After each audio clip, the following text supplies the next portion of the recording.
How do you turn a business started at 23 into a multi-million-dollar operation in just 3 years? And how do you do it while overcoming personal loss and financial setbacks?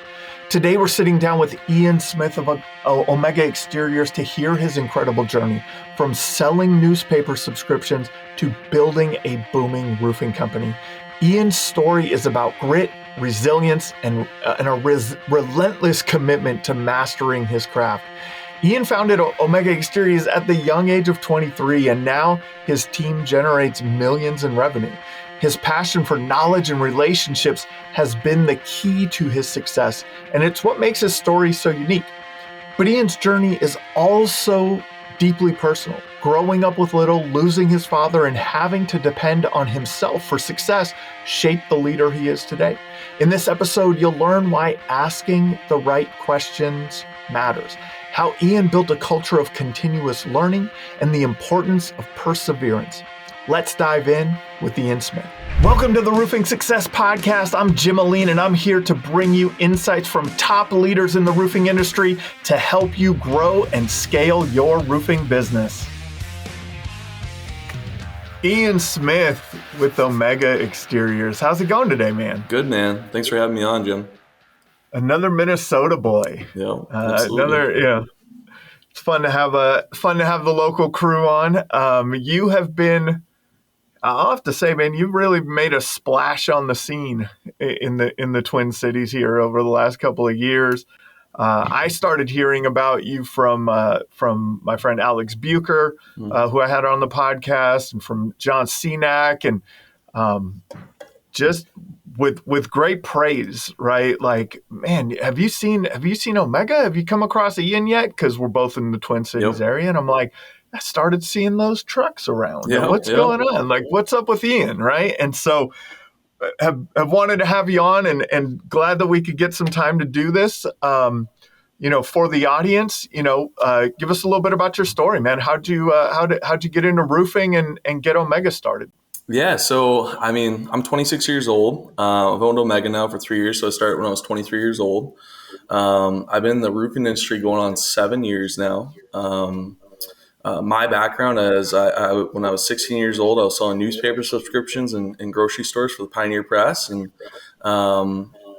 made decent money doing that and learned sales at a young age. Then I heard about the opportunity in roofing about 7 years ago, and heard this promise that you could absolutely crush it, and turned out to be a little false. But then a little hard work and a little elbow grease got me to move to Omaha, Nebraska, and I've worked in 10 states all around the country, and decided after 4.5 years it was time to move back home. Worked for a company up here for a year, and got nothing but good things to say about them. And then now I'm here in Minnesota doing my own thing. So, where do you think that entrepreneurial bug has come from for you? Yeah, because if you were, I was the same way, man. I had the paper route at 11 years old. I was selling candy door to door by the time I was 12. Like I've always just gone out and done stuff like that. Where do you think that comes from for you? Yeah, so for me, I would definitely equate it to like growing up broke, growing up poor. So, it's very humbling. It teaches you a lot. If I wanted like extra things in life at 10 years old, I was going around the neighborhood asking if I mow people's lawns, and then kind of put that buzz in me. And then my dad was sick most of my life, where there wasn't really an income there, and it was kind of solely reliant on my mom. And with me, when I lost my dad about 1.5 years into the industry, I sucked my first year, but then it was put up or shut up time. I didn't have a support system. And while it was one of the hardest things I ever went through, it was one of the best things that ever happened to me, because I only could rely on myself. And then a lot of good people surrounded me, people like John, people like Chris, like my brother being a building official. There's a lot of really good people that have impacted my life. Yeah, there's something to that. Like there's definitely something to like having to do it versus choosing to do it, right? Like there's a different type of motivation. I was watching I think it was a podcast recently, and they were talking about a study that was done about people who are successful, and there's a relationship with childhood trauma Yep. and success. Hmm. And I was like, man, am I supposed to screw my kids up? Like, what do I got to do here, I right? get it. Like, Yeah. what do I got to do? Because my kids are, man, this is too easy for them. Yep. Hmm. But I think there's a lot of those challenges, man. That's those challenges.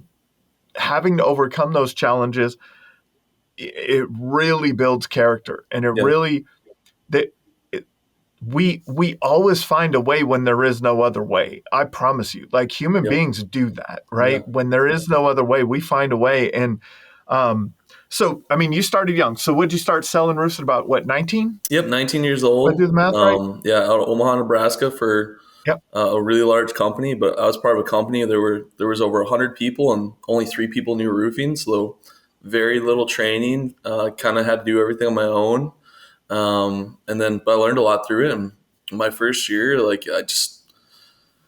I went from a high paying job being newspapers to going and making only 44,000 my first year. And I had a couple buddies tell me like, yeah, stick with it, and showed me what was kind of possible, because they said I could definitely do it, but I was just kind of be led in the wrong direction. And the following years when everything kind of happened, and multi-million dollar producer, multi-million dollar What was producer the every year. change?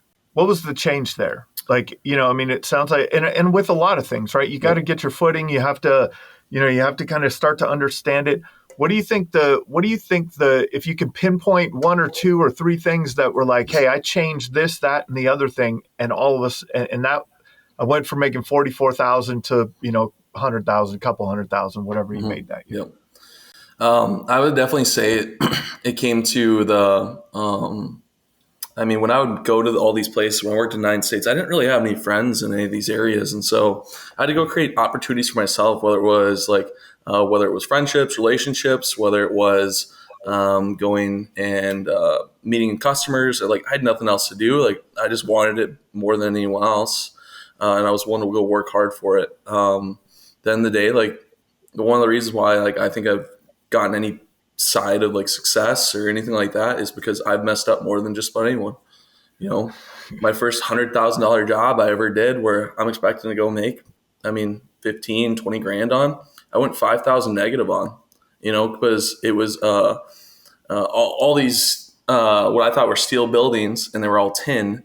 And I put steel on, and somehow the company just didn't manage it and all that kind of stuff. And me being 19, I go 5,000 negative on it, and then I'm going over the call with my accountant at the time, and my mom calls me once. I don't answer it. She calls me twice. I say I got to answer this.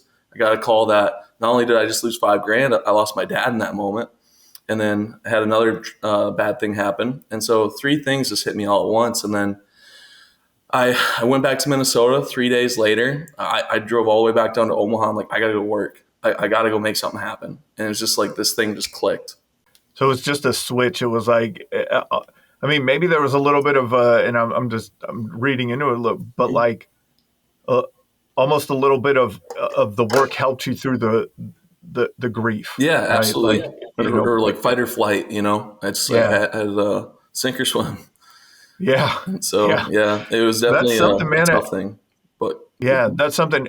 And I know for a lot of people, like, man, I was really confident in my late teens and early 20s and things like that. mhm, I didn't realize how young I looked. mhm. Did you ever experience that? Yeah, Like at the door, 100%. they're like, why is a baby knocking on my door? Like, what are you in high school, junior high?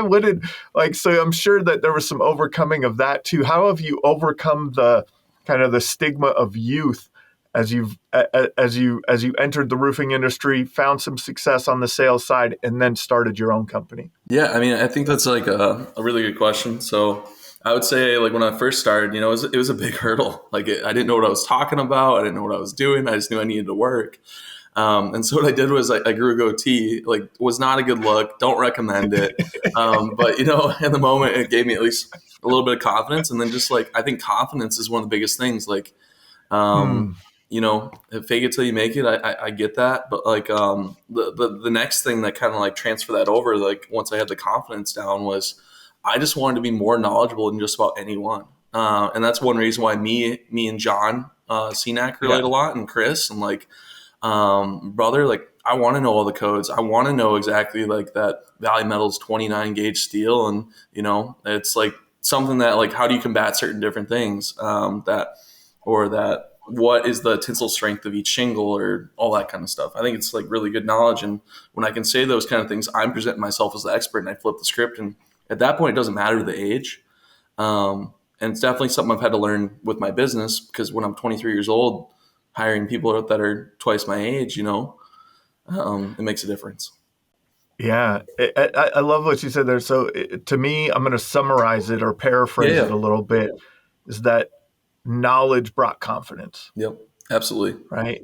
And so I think that's a key point to make. You know, a lot of times when we're starting out stuff, we have Mhm. this enthusiasm, but Yeah, we have no knowledge, right? We're ready. absolutely. We're willing to just go, and then as we go along, the more you learn, the more you know, the higher your level of knowledge gets. The way that I like to explain it, Ian, I've said this, one of my Jimisms, I guess you'd call it, is I always, and this is how I've lived my life, I always want to keep my knowledge level above my income level, Yeah, right? And so I want to look at my bank account and go, I am way smarter than that dollar amount, right? absolutely. And but if I don't keep focused on continuously improving and gaining more knowledge, man, that thing's going to level out and or go the other way, right? And so I think that's great advice. Yeah. What were some of the steps that you took to go out and build that knowledge? Like, how did you go? Did you sit down with manufacturer reps, or where did you get that? Where did you go and seek that knowledge from, and how did you take that in? Yeah, I mean, I would say the biggest thing that I'd do is I would just start reading like the installation guidelines for things, I mean, about as rudimentary as you could possibly get. But I think it's so cool how we grow up in a day and age where we have YouTube. We have the single greatest like wealth builder that's ever been imaginable. Like where if you want to Yeah, learn how to change like a transmission, you can go learn how to change transmission in about 2 hours on YouTube. Or if you want to go learn how to sell roofs, or if you want to understand what like the most common roofing problems are, you just go Google it. And I think that's one of the coolest things. But that's why like when you go into something like new, like Windows, you got to start somewhere, whether yeah, it's like selling your first job, whether it's going and work for someone else. But I think two options like YouTube or go in and find someone who has what you want, go do what they do, say what they say, and eventually they'll have what they have. yeah. And you just got to find someone willing to mentor you and take them under your wing, which I'm very grateful to have Chris Zimmerman as my mentor, and then also Adam Patterson. Like they're just incredible people. They're great leaders. They lead with a Christian faith, which is really important for me. And I can't say enough but incredible things to help me keep learning.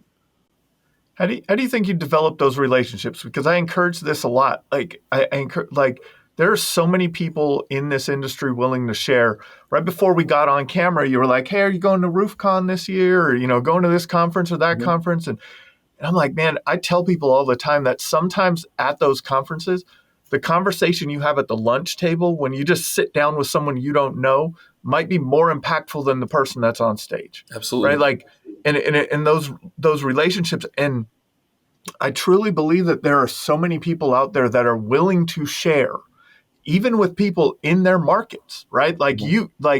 I know guys in San Antonio that meet. There's a group of guys in San Antonio or owners that meet that are all competitors, and Yep. they all share ideas and have conversations. There's a group in Pittsburgh that anytime they're all the GAF guys in Pittsburgh, you know who you are. When you're at the GAF Wealth Builders event, they're hanging out, they're talking, they're sharing their stories, they're giving this information. What advice would you have to people about building those relationships? Yeah. I would say this is probably my top two greatest skill sets is going to be able to create relationships with people. One, because I'm a big listener. I want to know, I want to learn. And one of the biggest things that happened for me in my life was up until 8th grade, I didn't have any friends in my life. Not because I couldn't get them, just because I didn't want them. Because I felt like too many people would ask questions where they just wanted to, like, hey, what'd you do this weekend? And they would basically go over like, well, this is what I did this weekend. This is why it's so much better. And so I've just never been that kind of person. I generally want to get to know people. But how I create all these relationships, a great example is I brought my buddy Russ. He's been doing this 15 years, owner operator. We went to IRE together. And I said, Russ, I just want you to watch one thing I do here. And it's like, watch how many questions I ask, because like I genuinely want to know the answer to, but people are willing to share, just like you just said. But I just want to ask more questions than anyone. Like anytime John has a class, anytime Tim Johnson is speaking, anytime I have an opportunity to go to something like this, I want to sit front row if I have an opportunity to ask questions. I'm always one of those first people to do it. But I'm just very intentional with meeting those people and trying to pick their brain, because I'm 26. I have so much to learn. I have a lot to offer, but like I have so much to learn. But I would say that that's the greatest piece of advice I give this whole thing is don't be afraid to ask questions, Yeah. because it could lead you down a path you didn't see possible. And questions are the most powerful thing. I think that a lot of people start in this business. A lot of people start in the sales side, right? Mm-hmm. If you're on the production side, that's great too. It's a lot of asking good questions is great there also. Yep. On the sales side specifically, I teach my 9-year-old boys this, right? I have 9-year-old twin boys. Yep. I teach them. If you ask my boys, what is sales? They will tell you asking good questions. Yep. It's Like awesome. that's the response. And you want to develop that skill set of asking good questions. 100%. There's always people get a little afraid. Well, I don't want to ask a dumb question. Mm-hmm. Yep. Like, You'll ask learn. the question, man. Like, if you need the knowledge, ask the question. Yep. You'll never have the knowledge if you don't ask the question. Yep. Going to these events, taking the time, like, I think you're a little bit nerdy for reading the manual. Yeah, absolutely. I just want to know. I want more knowledge. You're taking it to another level there, Yep. but the installation manuals on stuff. But those are the things, man. Like, those are those extra things that you can do to really get impactful. But learning how to ask good questions. Have you been in, like, is this something that you've just been all your life? I actually did. Here's something. I had ChatGPT interview me for my podcast. It Gotcha. just came out. Awesome. And ChatGPT asked me how I started the podcast. It was one of the questions it asked me. And I was like, well, I was at an event and I was talking to a guy and he was like, he told me you should start a podcast. And I said, why do you think that? And he was like, because you're always asking questions. Yeah. Like you're so inquisitive. And I think that skill set, man, for people out listening, ask questions, right? Ask adjusters questions. Absolutely. Ask your reps questions. Ask your accountant questions. Ask everyone you can questions and dig in and get that understanding. You'll be much farther along. I want to commend you. Thank you. And of course, the journey's not over. And I want, because I know people get a little funny about this sometimes about like, the top line numbers and how people's success and things like that. And so I'll throw out there that your journey's not over. It's just starting, but you've had a great start to this journey. Yeah. I don't know if you're willing to share, but like, what was, from a revenue standpoint, you had a heck of a first year. Yep. Yeah. Thank you. And a better second year, and now even a better third year, right? Like how did you start off with a multi-million-dollar, if you don't mind me saying that, a multi-million-dollar first year in business? Yeah, I would say it's probably 2 or 3 things. So a little bit about my background, Omega, everything like that. Our first year we did $6.5 million. Average roofing company is 2 or 3, like Yep. Our second year we did $10.5 million, which was last year. And this year we're already about 8. We'll probably finish about 13 with everything on the books right now. Well, actually we're about 9, but we'll finish about right around 12 to 13, right in that range. And so we're constantly growing, especially when we're having a down year this year with less storms. Got to go do a lot more retail, a lot of things like that, upgrades. But the biggest thing that I think that I had with success and like right off the ground was um, I just never thought I was going to be a great recruiter. I just never thought I had that skill set. I was really nervous Mm. about it, and it ended up being one of the things I'm absolutely best at. Or if I had to say the top two things, it would definitely be asking questions. The second thing is like recruiting people because I lead from the front and I want to go out in the field. I want to like, go tell people, like, hey, work on this or try this, or like if they have a different idea, like I'm gonna take it. Like I want it to. If it's gonna better them, it's gonna better me. Like I am not too ignorant to know that like I can learn from a guy who just started because they might pick up on something I just didn't realize or didn't know. I'm always learning. And then I would also say just like I'm just really big on giving back to my people. I'm just really big on like always doing the right thing. Like there's several times where I've lost money with reps, or I took a chance, or I took a risk that believing in someone that doesn't always work out. But I wouldn't have it any other way, for the reason being that I want everyone to, no matter what, to leave my company or stay with my company and say nothing but good things, because that's what matters to me most. It's not about making a dollar. That's not why I'm in this industry. And the third thing that I think made Omega have the success it did is I think there's three types of owners in this industry.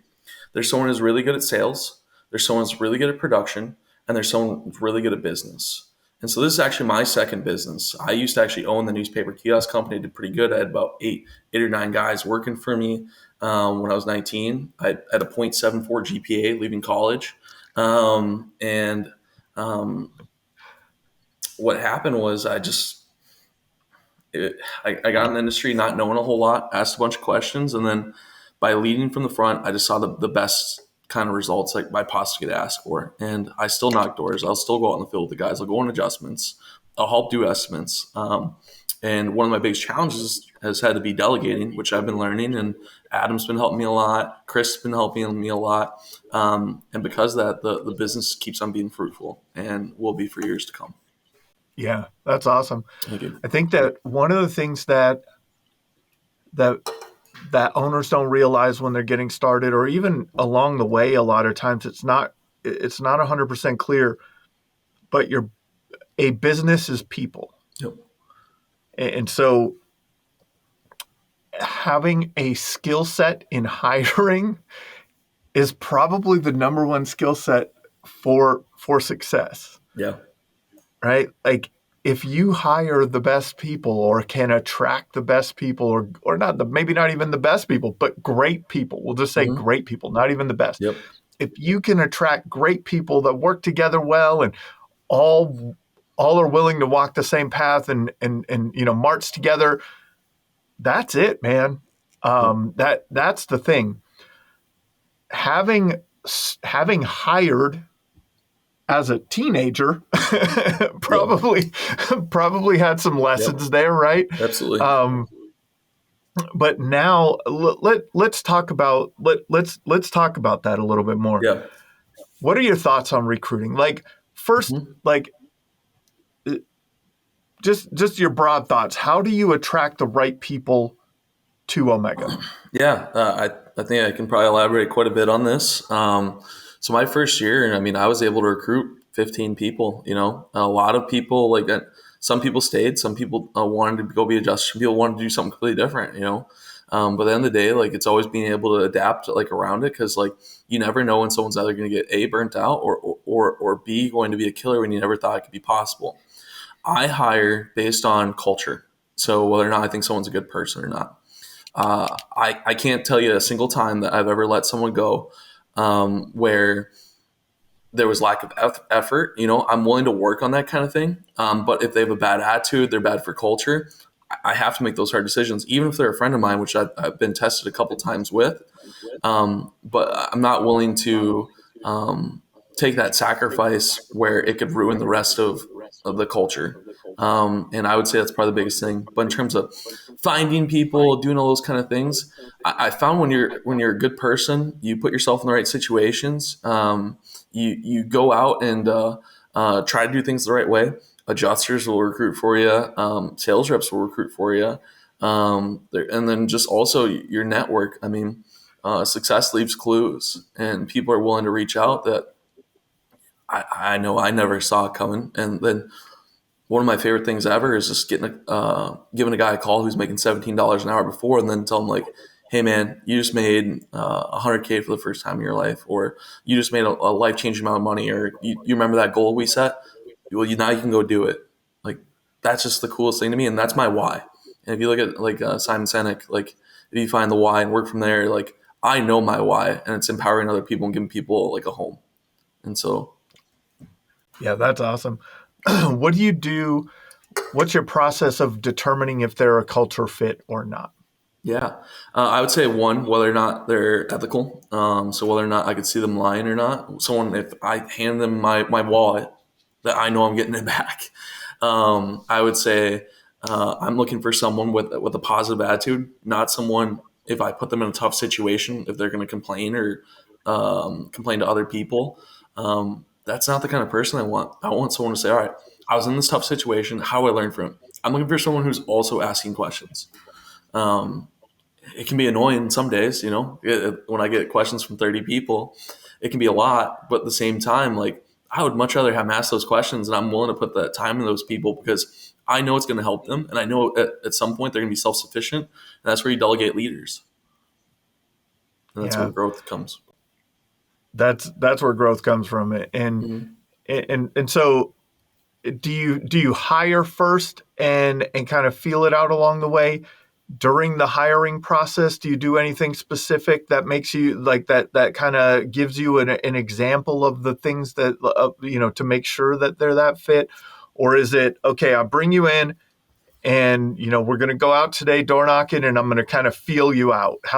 What's your process there? Yeah, I would say it's gonna be three things. So one, I want to see whether or not I usually don't go for people in the roofing industry. I'm not a huge fan of it, and the reason being is they're not willing to listen to a 26-year-old.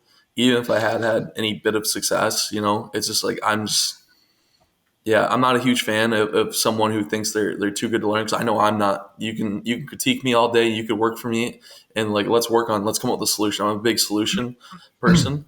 Drives my girlfriend crazy sometimes because emotion's emotion, but at the same time, solution. Um, I would say another thing I'm looking for is I'm looking for someone if they do come from the roofing industry, are they going to badmouth their previous company?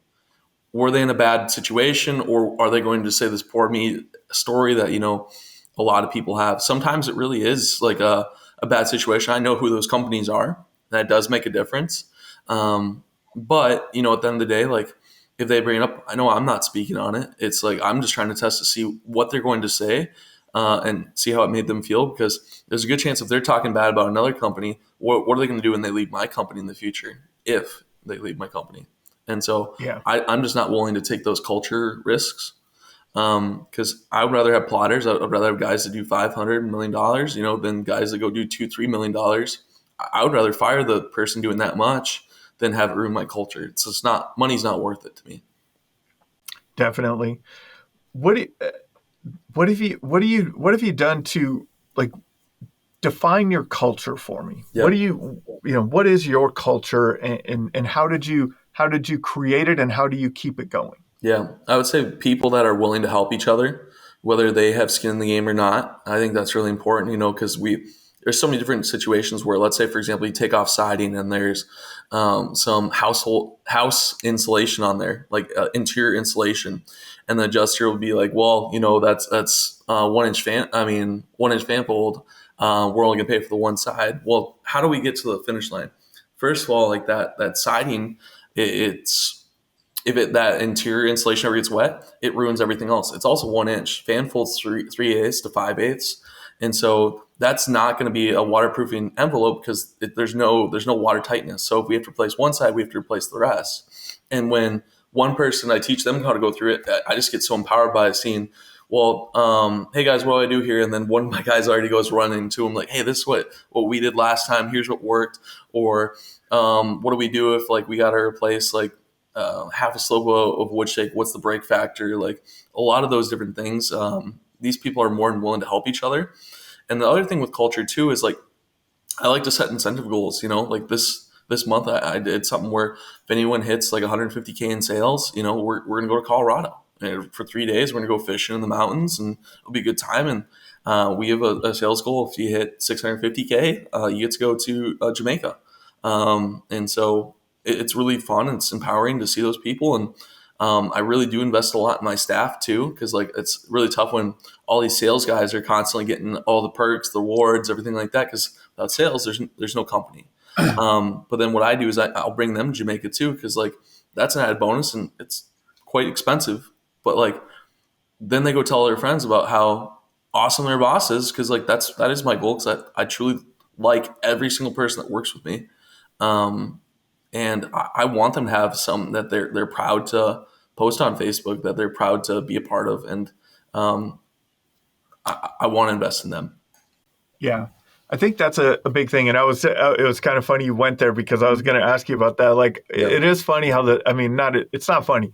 It's a Mhm. part of sales that Yep. like that is a driver of sales, right? Mhm. The trips, the reward, Mhm. all of that. But there's this other part of the company that are the support, the support of those Yeah. salespeople also need to be rewarded, and that's a great thing. And I think that's a big thing. I talk about it in terms because I'm a marketer, so I Mhm. talk about it in terms of like you're marketing to your people to be employees at your company and stay employees at your company, Mhm. and then what you're doing for them and with them is marketing to other people to attract them to be employees Yeah. of your company Absolutely. too, right? Like it goes together so well. And when you're doing that, you're really creating the right environment and people that want to stay with you a long time. People that there's a question. It's like that gets asked is would you leave? It's for employee NPS scores, ENPS scores. There's Mhm. always a question on that.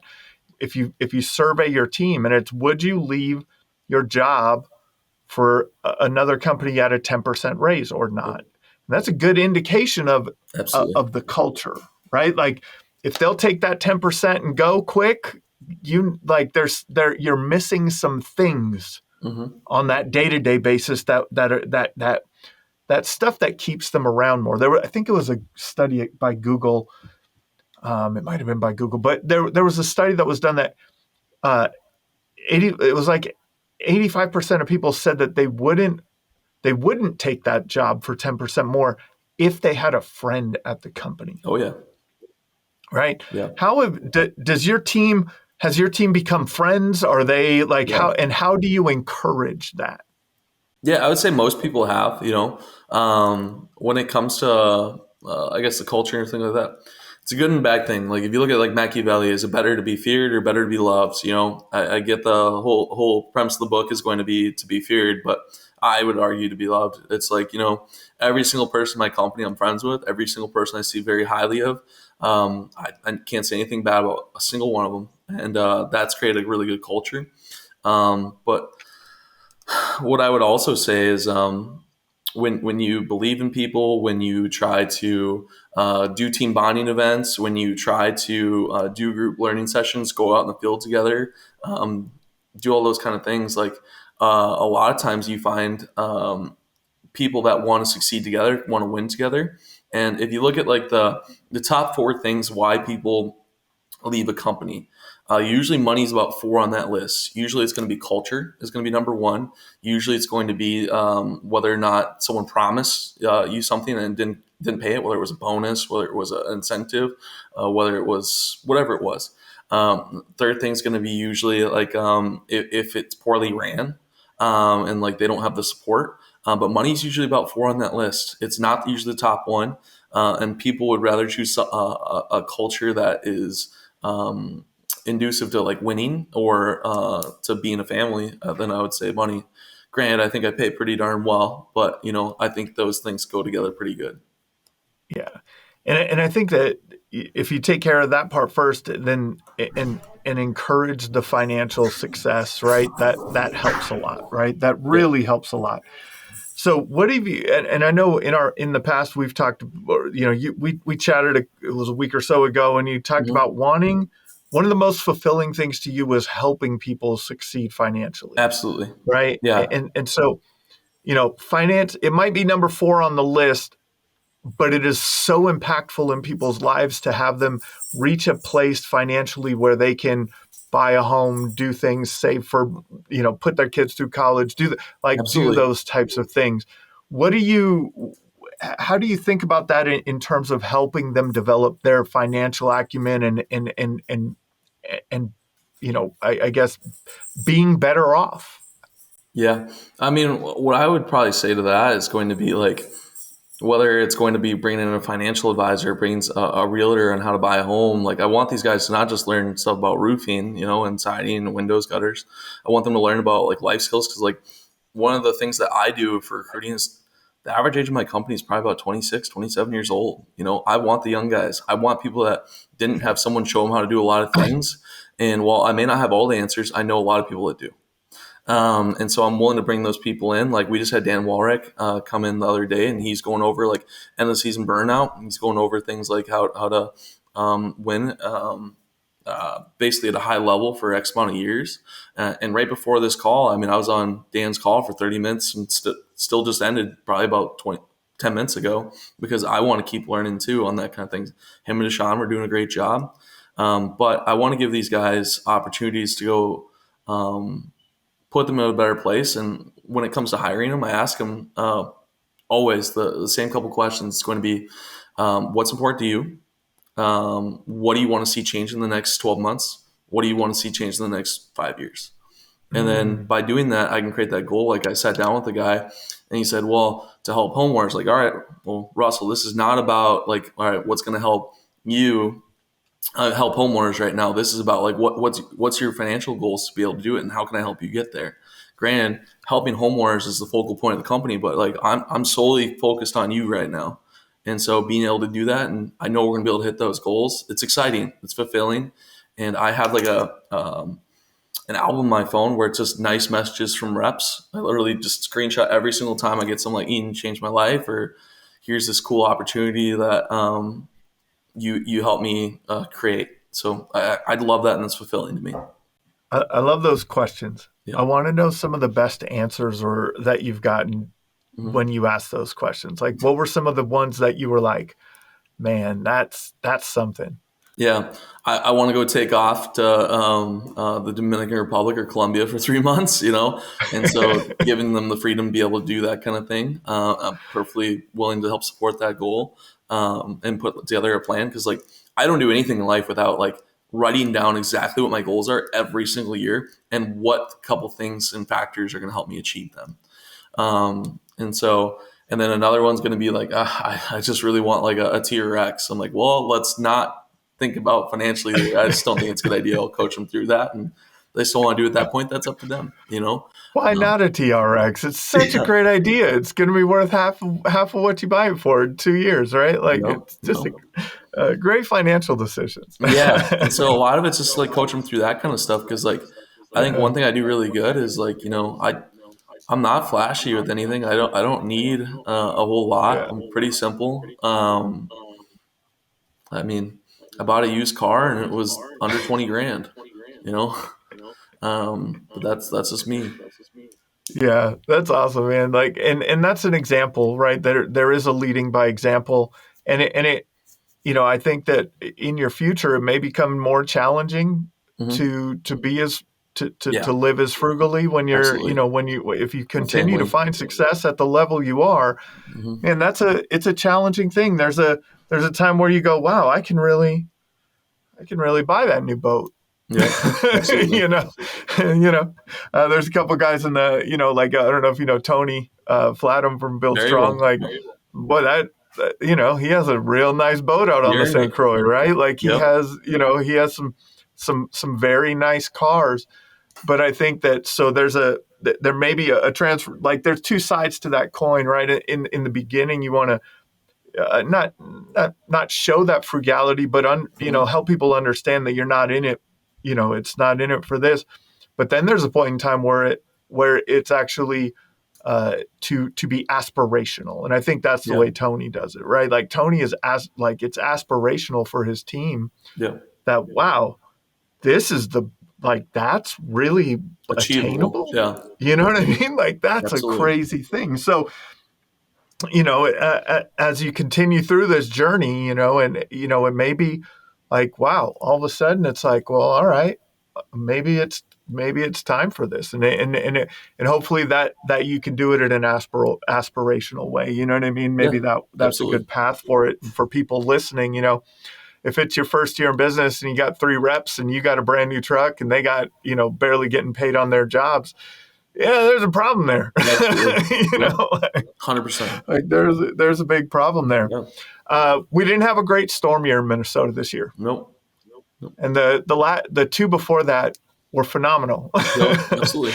And so that always helps in the I've talked to so many people that, man, a good storm gives you that jump start. It gives you that foundation, that baseline. It brings Mhm. in that capital to reinvest in the company into the future.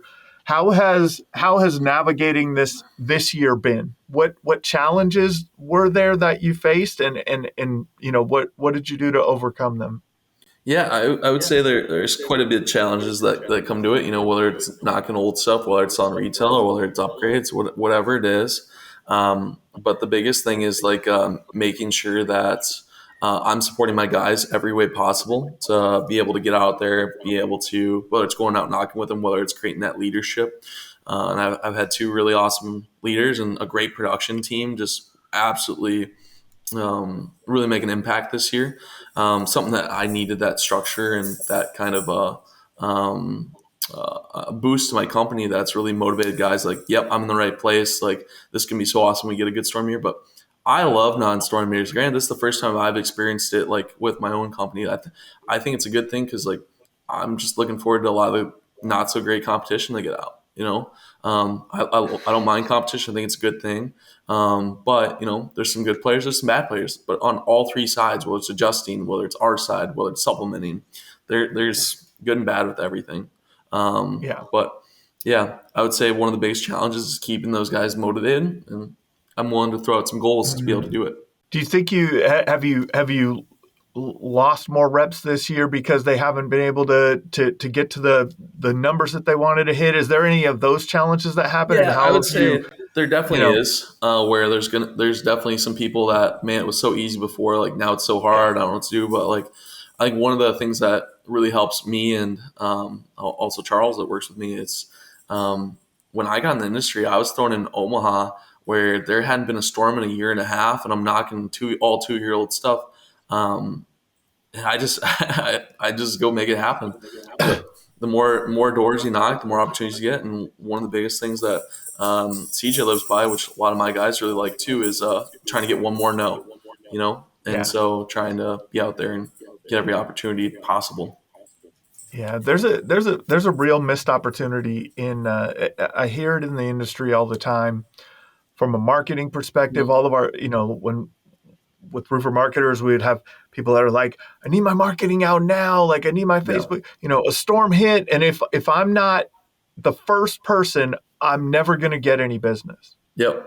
Yep. And I'm like, I don't know if you have the right I mindset for disagree. this. Yeah. Yeah, like, and then I had like other owners on the company, like Lisa with down in Florida. She like her team will work a storm for like 12 to 18 months. Like Yep. they'll work it like they're coming back. They're coming back. They're coming back. They're coming back. They're coming back. Like they I think the persistence is where the money is. What Yeah. do you think about that? Yeah. I mean, I would definitely say like there's a lot of results come from repetition. Like me, like I've been working in an area with, I don't know, just myself, half-inch hail for 3 years, the same town over and over and over again, a little town of like 3,000 people, 45 minutes south of the cities. And by doing so, when a storm does hit there, all the roofers go to that one area. But somehow I get a lot of the business because I've stayed in that area. I've kept my footprint there. I think there is a huge benefit to staying consistent, being in an area and working it, and also making sure those homeowners have a positive experience because they will post you on Facebook, they will leave you reviews. I'm very proud to have the 4.8 stars we do have. Not everyone's going to give you a Yeah. 5 star. I've learned that the hard way. I really thought I was going to be five star, 5 star, 5 star, but um, not every experience is perfect. Not every experience is the same from each perspective. At the end of the Yeah. day, like I just try to control everything I can control and try to make sure I'm always doing what's right. You have gone out. One of the things that you have done is you've gone out into smaller towns around Absolutely. Minnesota. Yep. How did that come about? Yeah, I would say like one, I've hired people in those areas, because I saw an opportunity. So we are truly local in those areas. Another thing too is like, I mean, I come from work in 10 states. Like I've seen opportunities, whether it's in small towns, whether it's in larger cities. I think the biggest thing is just being able to gain the trust of the people within like like what Bensman says, quarter mile famous. You just want to be the person everyone calls and be able to keep working it. And I think where so many people miss opportunities is going to be where you do sell a job, whether it's on the outskirts or whether it's in the city. You got to keep going back to that neighborhood. You got to keep doing your 6 pack every single time, the 3 in the front, 3 in the back. And so many people are just too lazy. Oh, I've already talked to them. I love talking to them again. It's like, hey, I know you've seen me 4 times. Are you ready this time? Like I start a lot Yeah. of door knocks with a joke. Like I think it's fun. Like, why is everyone get a brand new roof but you? Right. Like it's and if you gamify it that way, Hmm. right? It gives there's a like there's a you have to have the mindset of going back, but I think you have to have the intention that you understand that you can actually help them. Yeah, absolutely. Like it's not you're not knocking on their door to annoy them. You're knocking on their door to help them. Like there's actually if you understand the intention behind it and you believe that you are actually helping them, Absolutely. like would you not knock that door? Yep. Like like there's and it's hard to get through that mindset sometimes, right? Hmm. But I've noticed because we have our family's lake place in northern Minnesota, Yep. small town area. I grew up part of my life in northern Minnesota, small town areas.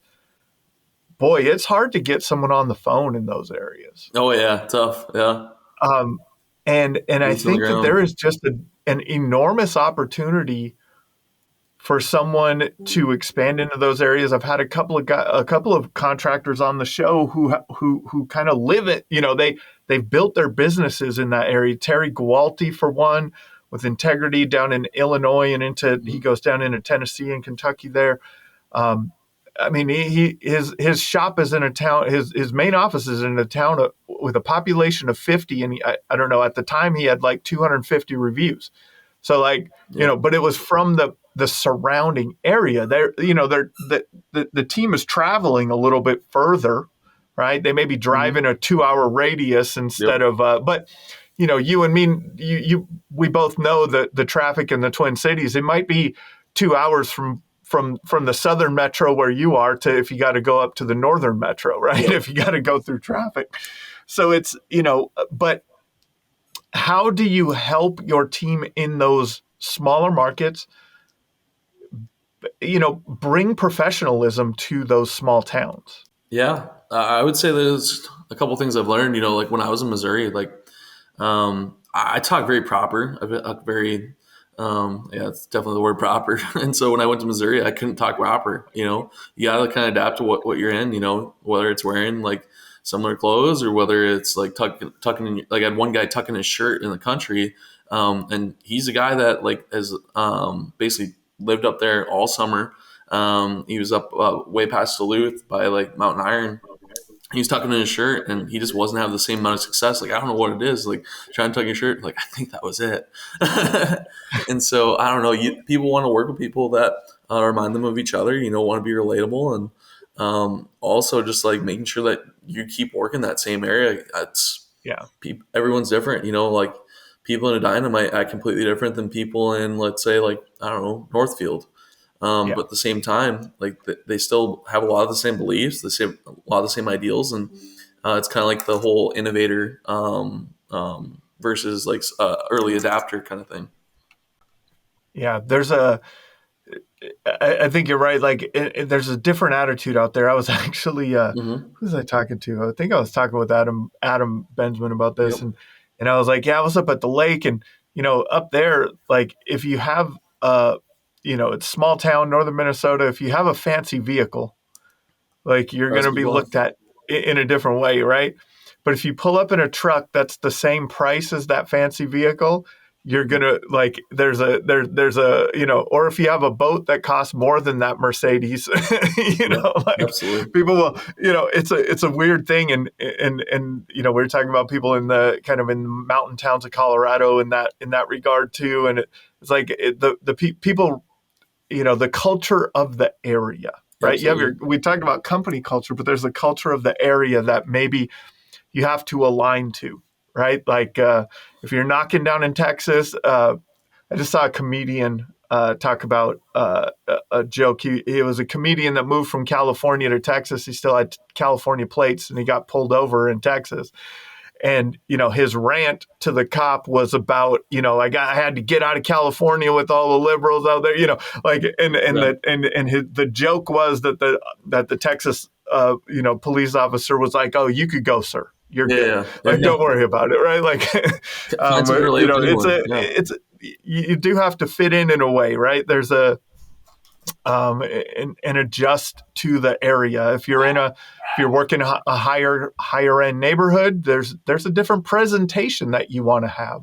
Yeah. I heard a good analogy one time about, if you have a different expectation of walking into a McDonald's than walking into a Ruth Chris, right? Yeah. Yeah. You can feel the difference in what the the value, the perceived value in what you're paying for, Hmm. right? Like, if you were to eat the same filet mignon, it would be served that in a McDonald's, it wouldn't have the same perceived value Yep. as the exact same thing there. So adjusting to your environment, that's great advice. Absolutely. Um, Yeah.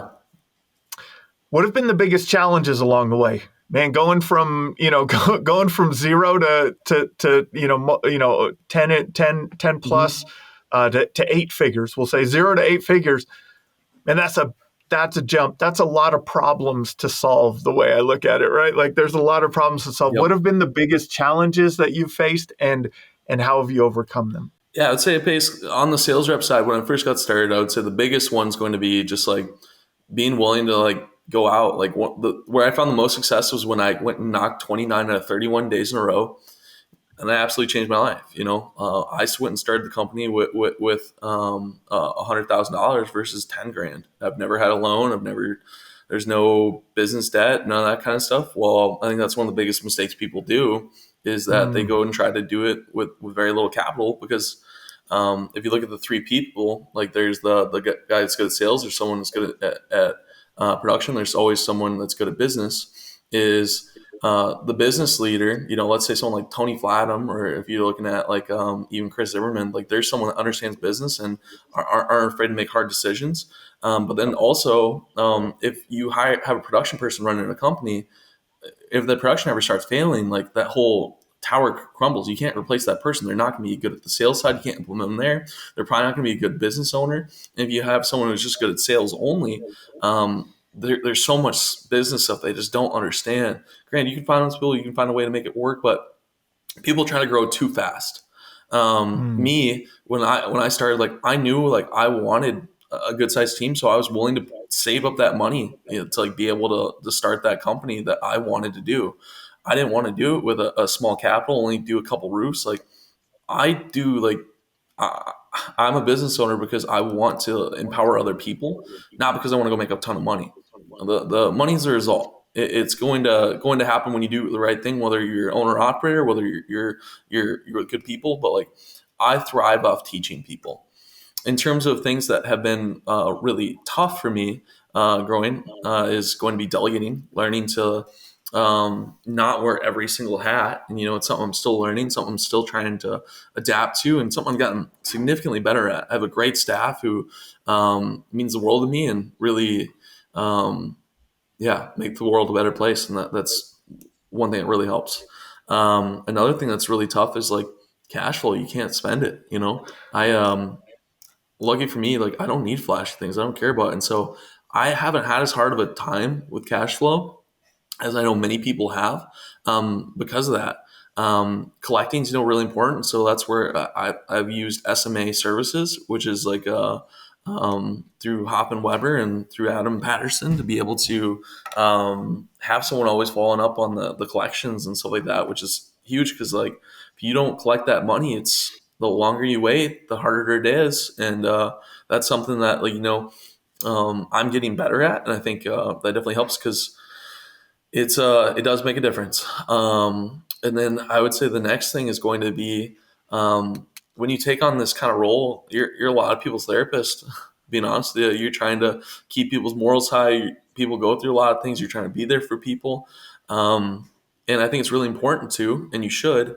However, you also got to realize when something is going to hurt your culture that you can't keep, and that's one decision I've made, whether it's on the production side or in different roles. When I've made those decisions off culture, the company every single time has benefited greatly. Um, like I think a good example is, let's say you have like a $5+ million company, you're hiring someone who's never done production in their life before, probably not the best role. If you're hiring someone where you're owner operator, you have something $2-3 million, you can teach that person. You have time. But as a business owner, you have to concentrate on things that are most conducive to like the growth of the company or the sustainability, not um, not the other things. So yeah, Yeah. that comes to How do you delegation. choose what to focus on today? Yep, Because there's, right. there's a lot of Yeah, things, right? prioritize. It's you're juggling, right? Yep. Or you're playing whack-a-mole or whatever you want to, however you want to put it, Yep. right? Like, how are you deciding on a day-to-day basis? And we got to focus on collections. I heard from you too. I love this too. That and just I guess this throws the question off a little bit, but it seems like you're really willing to go outside. Mm-hmm. Like, hey, this is a problem that I don't have an answer for. Let me find an answer with someone else. Yeah. Like if someone Yeah. else has that answer, like let them answer the question now and solve that problem for me now. I'll learn what it takes to solve that problem myself as I'm going through that. So, you know, you know, I guess, what is that? Like what how do you choose the thing that needs to be the problem that needs to be solved next? Yeah, I would say in terms of importance, what's detrimental today versus what can last today. Yeah. But it's also just was working a lot of long hours, and delegating the right people. Like you can't take on every task. And then I would also say just like where I'm big and ask questions and people know more than me. Like Yeah. after John's first class in Minnesota, his first class ever, there was about 10 of us that I created a Facebook like messenger where 10 roofing owners were all in it. We're all asking each other questions. We're all helping each other. They're people I don't see as direct competition. They're people that I see as helping one another. They're all really good people. They're in that Facebook group. We share stuff all the time with each other. And it's one of the single greatest things that I feel like I've done because it not only helps my business, it helps theirs too. And I'm looking for people that are ethical, people that care, people that I have a good relationship with, and everyone else does too. And we'll actually we used to do breakfasts like basically once a month for going on like almost 2 years straight. And so we'll probably pick those back up here this winter when everyone's less busy. But those kind of things really do help each other and do make an impact. Like a great person, like it's a reference, is Matt Kressel. Matt Kressel is like an owner operator here in Minnesota. He worked for ABC for a number of years. And if I have a siding question, him or Jordan Fox were great people to get answers from right away. Or other, and there's tons of people that Yeah. are incredible. But surrounding myself with those right people help me not make any of the same mistakes they might have made, or they know other people that might have made. That I want to ask you like a final question to Yep. summarize everything, but it's like you've said so much, and I want to maybe summarize it for you. It's like Hmm. you found good people to be around. You Yeah. found the right people to learn from. You've been inquisitive. Um, you've you've chosen a path of serving your Hmm. team Yep. and leading from the front. What other things? What are the like? What's the thing? Like, what would you say the thing is Hmm. that like if you are struggling, or if you are starting out, or if you want to get, if you're stuck at that 5 level and you want to get to the 8-figure level, what is that thing that people could do to get to that next level in their business? Yeah, I would say pay for training or go work for someone who believes in training. There's so many people that don't. They just say, "Not go knock outdoors." Like, I have no problem. Like when we all go watch Sean or go have Dan come in, or if we have any kind of speaking opportunity possible that we can go take something to learn from it. Like I encourage those guys to do it. At the end of the day, like it's up to them, but like when they see one me being willing to be on those kind of calls too and being able to be present for them, I think that makes a huge difference.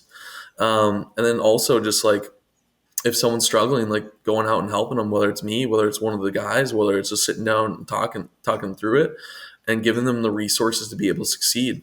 Yeah, that's awesome. Thanks, Ian, for your time today, man. This has Yeah. been another episode of the Roofing Success Podcast. Thank you, Jim. Thank you for tuning into the Roofing Success Podcast. For more valuable content, visit roofingsuccesspodcast.com. While there, check out our sponsors for exclusive offers, shop for merchandise, and sign up for our newsletter for industry updates and tips. Also, join the Roofing Success Facebook group to connect with other professionals and stay updated on the latest trends. If you enjoyed this episode, please subscribe, like, share, and leave a comment. Your support helps us continue to bring you top industry insights. The website link is in the description. Thanks for listening.